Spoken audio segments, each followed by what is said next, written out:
Hello Slaters, welcome back to the EVS online learning modules. Slaters, in our last video session, we discussed about specific places where people go to do a certain job. We also understood that we work at home too. We learned that sometimes small children from poor families are forced to work in order to feed their family.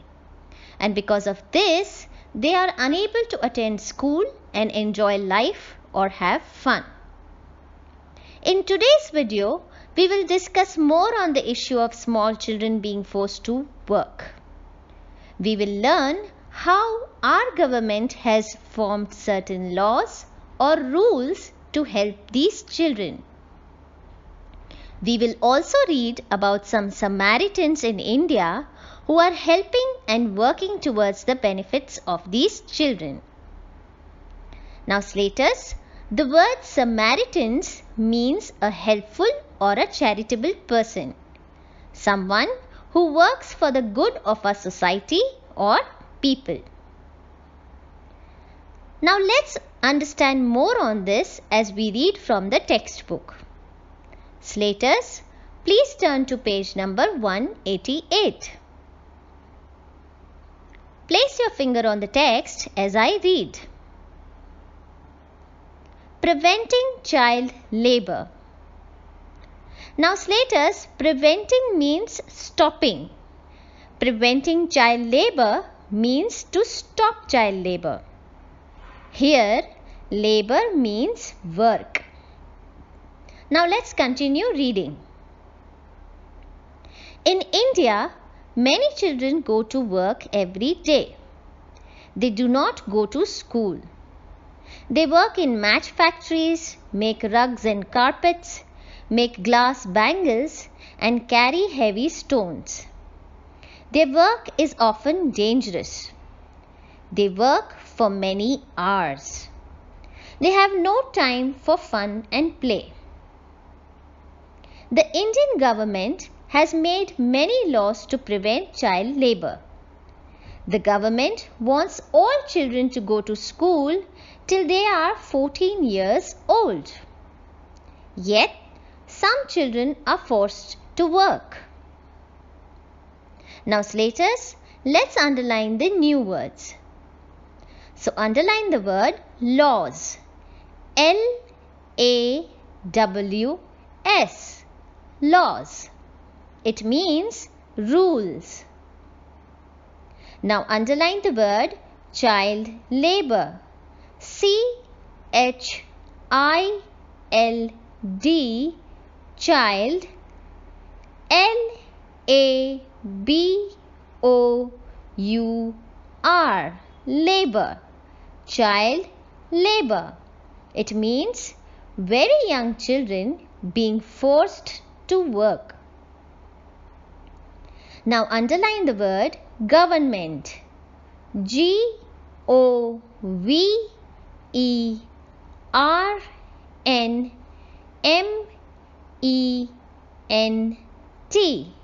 government. A group of people with the authority to lead a country or state. Now let me explain this word in simple terms.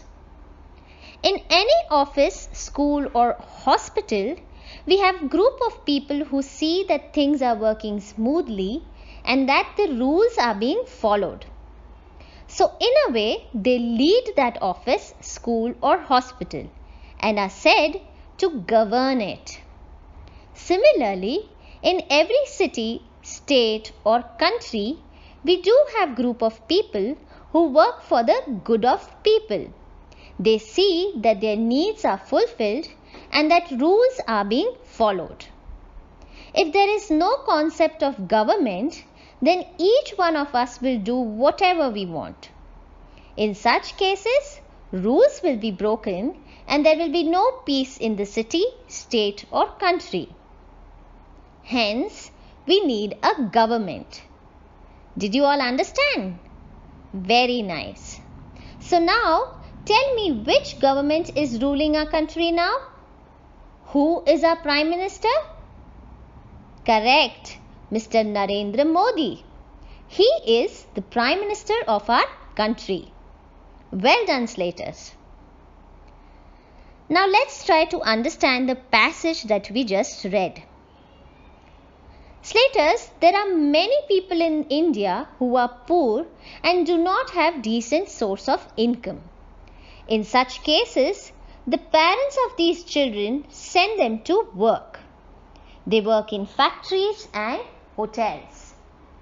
They have to work as the family is dependent on them for food and other essential needs.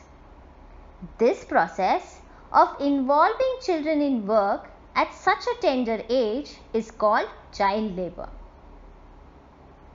So Slater, does that mean working and helping parents at home is also child labor? No.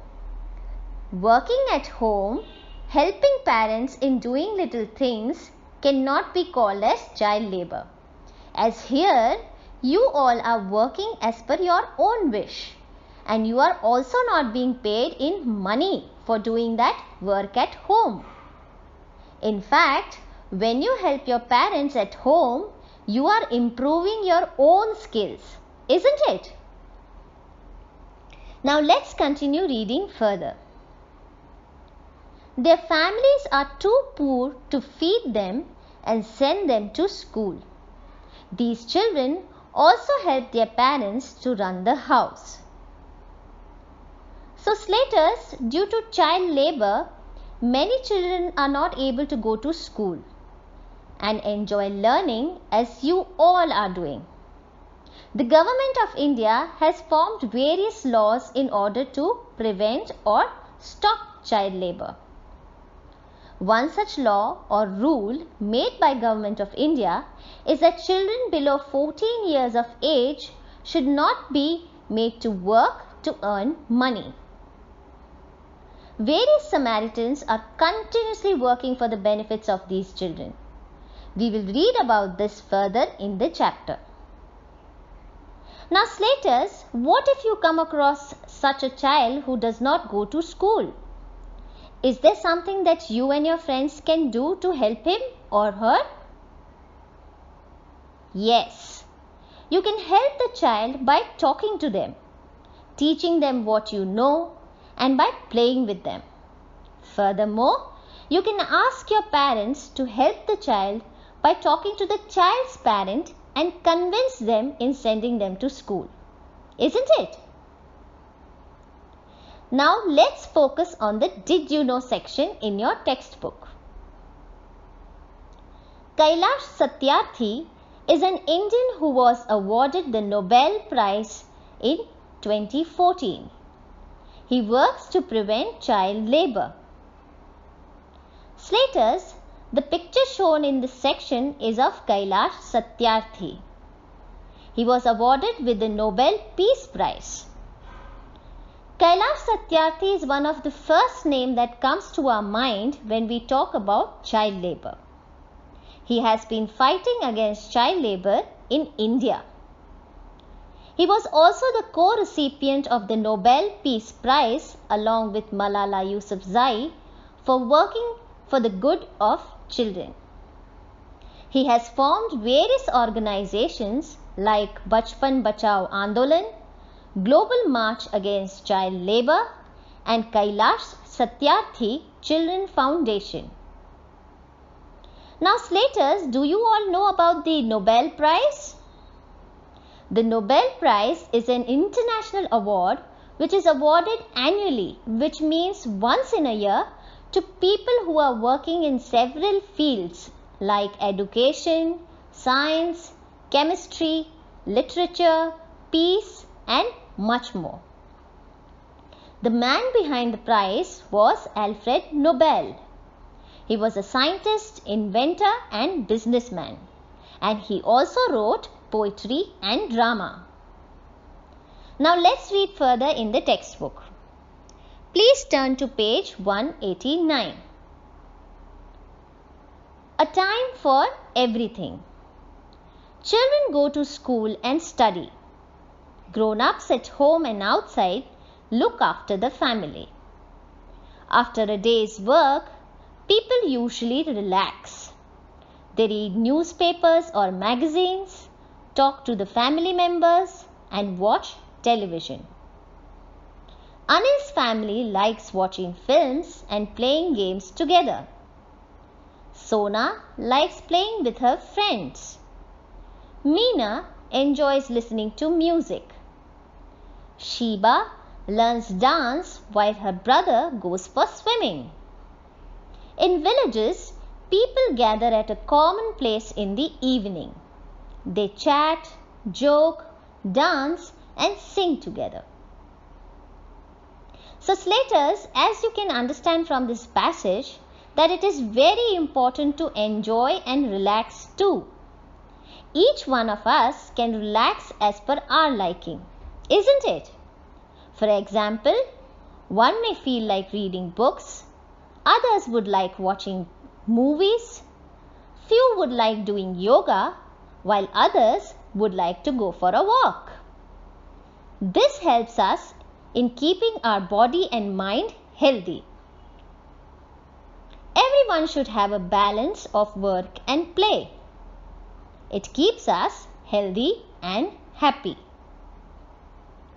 So Slaters, with this we come to the end of our third chapter.